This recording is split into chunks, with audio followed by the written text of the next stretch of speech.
artist has a piece of wood in the shape of a cylinder. Okay, so let's draw a generic cylinder to the best of my ability. It has the height of 36 inches and a diameter of 8 inches. The diameter is 8 inches. The artist cuts the piece of wood into 6 equal-sized pieces. What measurement is closest to the volume of each piece? So let's ignore this part first. Let's focus on the volume of the whole thing. First things first, that's great that the diameter is 8. I don't want that. I want a radius of 4.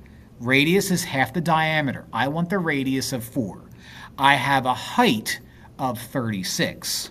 So the volume of a cylinder is going to be V equals pi r squared h. So V, the volume, is going to equal pi.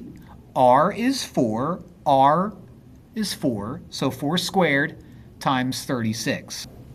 So when you type that all into your calculator, you end up with 1,809 we'll round it to 6. Okay, because it looks like we're not going to go crazy. Now, this is the volume of the whole cylinder. They're cutting it into 6 equal parts. 1, 2, 3, 4, 5, 6. So we need to take this number, 1,809 blah, blah, blah, and divide that by 6. So using that number, 1,809.6 divided by 6 is 301.6. So each cut here is going to be, what is that? Inches is going to be 301.6 inches cubed, cubic inches.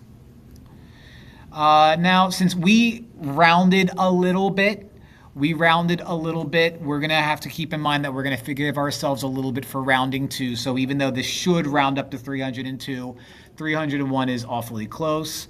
So the answer is going to be B.